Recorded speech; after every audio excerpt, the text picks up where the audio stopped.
సొంత ఎంపీపైనే దాడి చేయించిన ఘనత మాజీ సీఎం జగన్కే చెందుతుందన్నారు సీఎం చంద్రబాబు. జైల్లో రఘురామ కృష్ణంరాజును పోలీసులతో కొట్టించి ఆ దృశ్యాలను సెల్ ఫోన్లో చూసి జగన్ పైశాచిక ఆనందం పొందారని మండిపడ్డారు. ఆనాడు మిమ్మల్ని రాష్ట్రానికి రానివ్వనని వారు ఇవాళ మీ ముందుకు సభలోకి రాలేని కూర్చోలేని పరిస్థితి వచ్చిందన్నారు చంద్రబాబు. ఇది దేవుడు రాసిన స్క్రిప్ట్ అని చంద్రబాబు వ్యాఖ్యానించారు. పెద్దలు చంద్రబాబు నాయుడు గారు, లోకేష్ గారు, కళ్యాణ్ గారు, భారతీయ జనతా పార్టీ సీనియర్స్, మా చిన్నప్పటి నుంచి మా నాన్నగారు మిత్రుడు, కుర్రోళ్ళ కనపడతాడు ఆయన కామినేని శ్రీనివాస్ గారు, వాళ్ళందరి డైరెక్షన్లో ముఖ్యమంత్రి గారి అంచనాలకు అనుగుణంగా పనిచేసే శక్తి భగవంతుడు వెంకటేశ్వర స్వామి నాకు ఇవ్వాలని చెప్పి ఈ పదవి కూడా మరి నేను కోరుకున్న దేవుడు ఆయనకి ఇష్టమైన భక్తుడు చంద్రబాబు నాయుడు గారి ద్వారా నాకు అందించాలని చెప్పి మనస్ఫూర్తిగా భావిస్తూ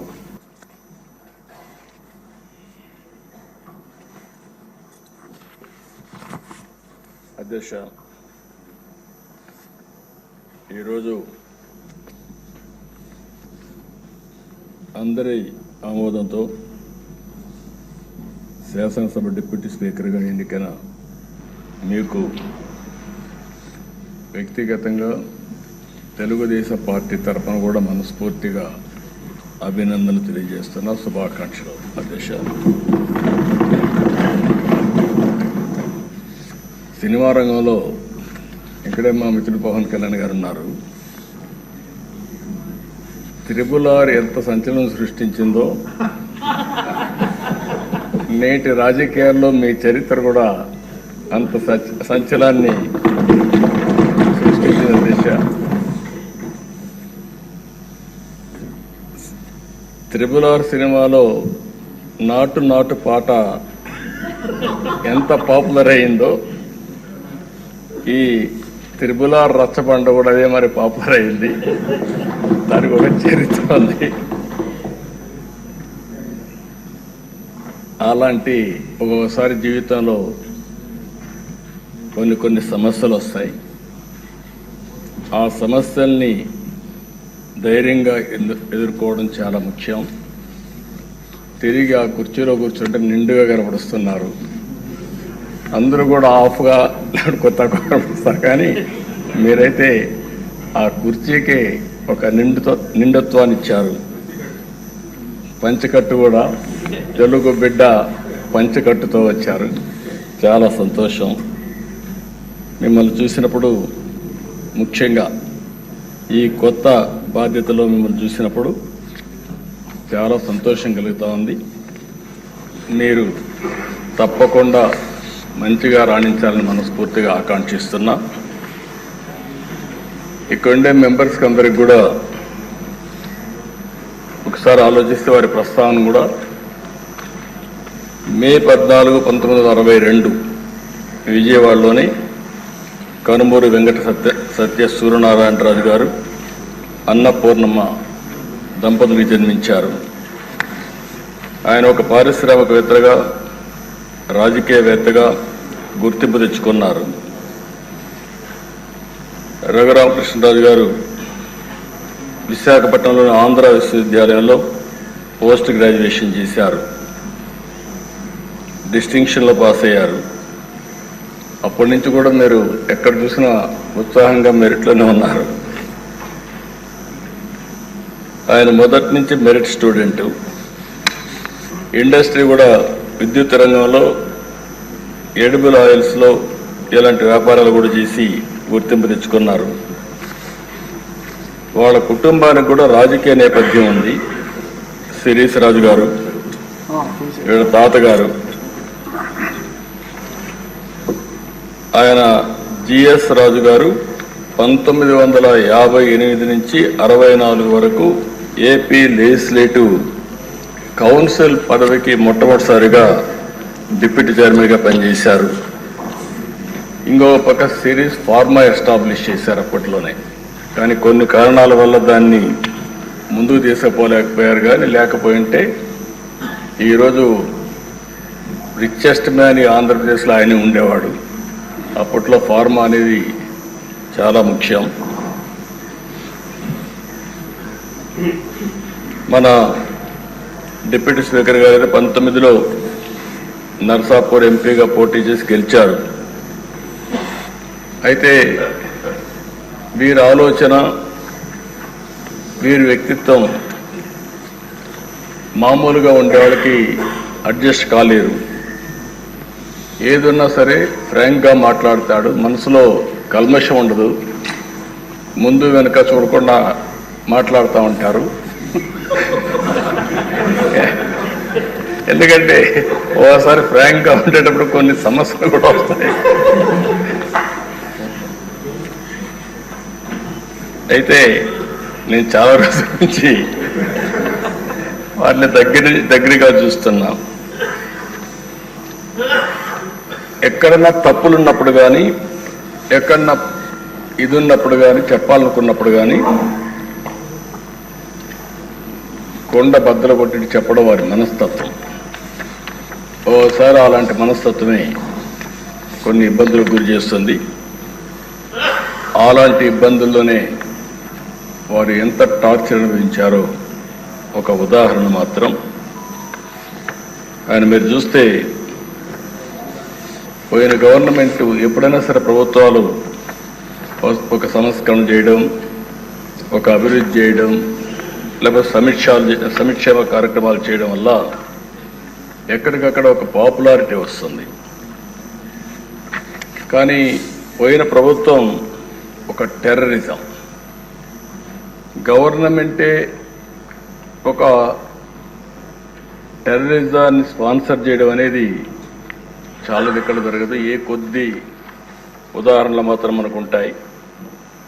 అలాంటి చూసినప్పుడు సొంత ఎంపీ విభేదించినప్పుడు, డిఫర్ అయినప్పుడు కావాలంటే మనం దూరంగా ఉంటాం, అది వేరే విషయం. కానీ ఏ విధంగా ఆయన పైన కక్షగట్టి పనిచేశారో, ఏ విధంగా కుట్రబన్నారో మనం ఒక్కసారి గుర్తుపెట్టుకోవాల్సిన అవసరం ఉంది.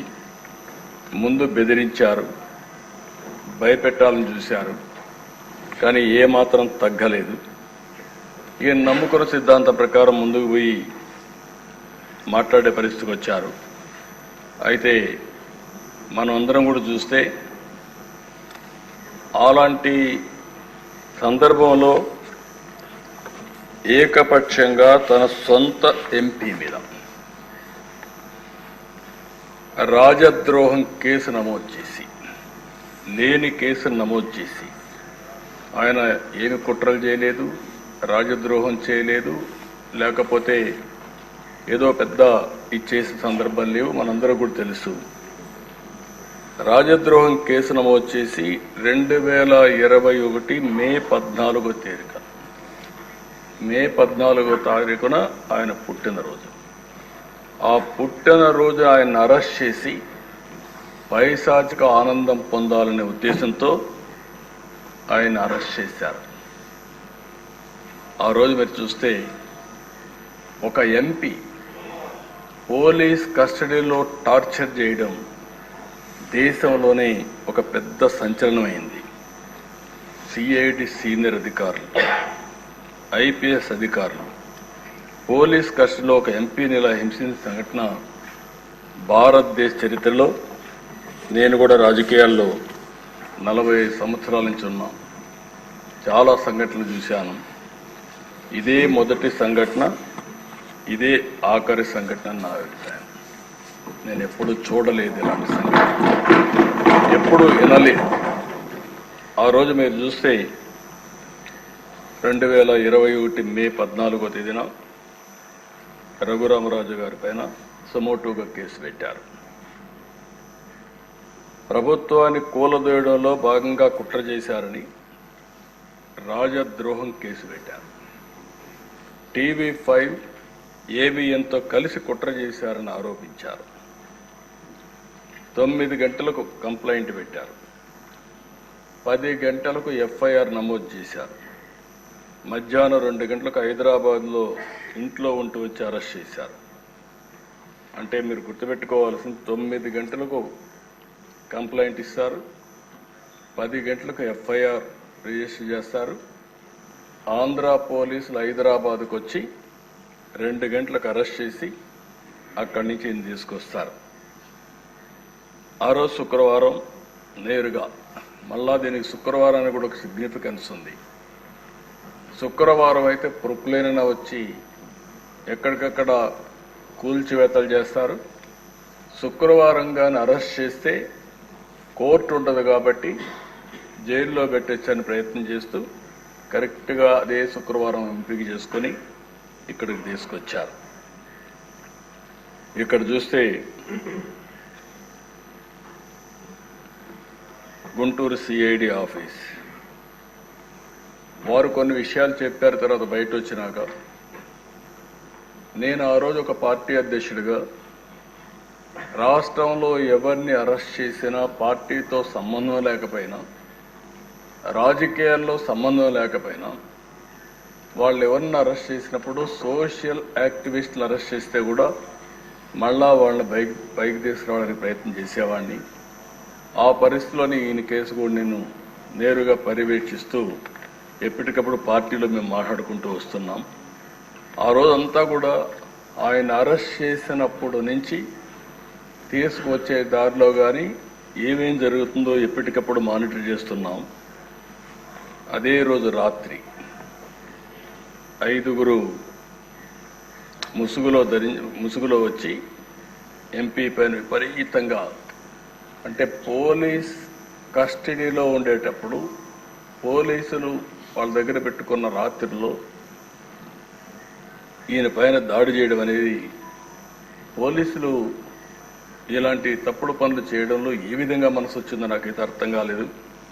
కాళ్ళు కట్టేసి టిపికల్గా లాఠీలు రబ్బర్ బెల్ట్తో 5 దఫాలుగా, అంటే ఆ రబ్బర్ బెల్ట్ కూడా ఆయన చెప్పినట్టు ఆ రోజు నేను విన్నాను. అప్పుడే బైపాస్ కూడా చేశారు. అరికాళ్ల పైన, ఆ కాళ్ల పైన కొడితే అది ఐడెంటిఫై చేయలేదు. ఈవెన్ డాక్టర్స్ ఇది చేసినా కూడా ఐడెంటిఫై చేయలేరనే ఉద్దేశంతో విపరీతంగా కొట్టి రాత్రంతా కూడా ఇది చేశారు.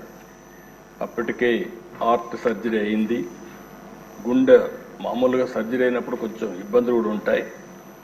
అలాంటిది మంచం మీద ఎక్కి రొమ్ముల పైన కూడా ఎక్కి విపరీతంగా కొట్టి తీవ్రంగా హింసించారు. వాళ్ళు హింసించిన విధానం మీరు చూస్తే ఎక్కడికక్కడ మంచం కోళ్ళు కూడా కింద నుండే కాళ్ళు కూడా ఇరిగిపోయే పరిస్థితికి వచ్చాయి. మామూలుగా అక్కడ సిఆర్పిఎఫ్ సెక్యూరిటీ ఉంటుంది. అలాంటి సిఆర్పిఎఫ్ సెక్యూరిటీ లేకుండా పంపించేశారు. రాత్రంతా తీవ్రంగా హింసించారు. తీవ్రమైన బూతులు తిట్టారు. రచ్చబండ పెట్టి ముఖ్యమంత్రి బెయిల్ రద్దు చేయమంటావంటూ కొడుతూ తీవ్రంగా క్షోభకు గురి చేశారు. ఒక సర్కిల్ ఇన్స్పెక్టర్, హెడ్ కానిస్టేబుల్ కాపలా ఉంటారు. ఇద్దరిని బయట పంపించి అదే సమయంలో ముసుగులు వేసుకుని వాళ్ళు వచ్చి, నేను అడిగాను ఆ రోజు కూడా వారిని అడిగాను, వాళ్ళని గుర్తుపెట్టగలుగుతారా అంటే గుర్తుపట్టడానికి వాయిస్ చూస్తే ఏమైనా చెప్పగలుగుతానేమో, కానీ ఎక్కడైతే ముసుగు వేసుకొని వచ్చారు, ముసుగు వేసుకొని వచ్చేసి ఇవన్నీ వెళ్ళిపోయారని చెప్పారు. ఆ రోజు రాత్రంతా కూడా మేము కూడా జాగారం చేసే పరిస్థితికి వచ్చాం. మొదటి రోజు సాయంత్రం వరకు ఉదయం తీసుకురాలేదు, కోర్టులో ప్రొడ్యూస్ చేయలేదు. ఎందుకు ప్రొడ్యూస్ చేయలేదని మేము వాకప్ చేస్తామంటే ఇప్పుడు వస్తారు అప్పుడు వస్తారని చెప్పి కాలయాపన చేశారు. సాయంత్రం వరకు డిలే చేశారు. అంటే రాత్రంతా హింసించారు కాబట్టి ఆ దెబ్బలు కొంచెం నొప్పులు తగ్గిన తర్వాత ఐడెంటిఫై చేయకుండా ఈ నడవను కూడా నడవలేని పరిస్థితిలో ఉంటే కొంత సమయం ఇస్తే నడుస్తాడనే ఉద్దేశంతో ఆ రోజు 5 గంటలకు గుంటూరు కోర్టులో హాజరుపరిచారు. అప్పటికే మేము చూస్తున్నాం, టీవీల్లో వస్తూ ఉంటే అవి కూడా వాచ్ చేస్తున్నాం. మనిషి కుంటుకుంటూ నడుస్తున్నాడు, అంటే ఏదో జరిగింది అనేది వాచ్ చేసుకుంటూ ఉన్నాం. అక్కడి నుంచి ఎప్పటికప్పుడు మేము ఏం చేయాలనో లాయర్స్తో అందరితో మాట్లాడుకుంటూ వచ్చాం. మళ్ళీ వాళ్ళు చెప్పింది, వారే వచ్చి చెప్పింది, కస్టడీలో కొట్టిన విషయం కోర్టులో చెప్తే ఈ రాత్రికి మళ్ళీ మా కస్టడీకి వస్తావు, అక్కడ చంపేస్తామని బెదిరించారు. ఈ విషయాన్ని చూసినప్పుడు ఈ రాష్ట్రంలో కూడా ఇవన్నీ జరుగుతాయా అనే ఆశ్చర్యం కలుగుతుంది.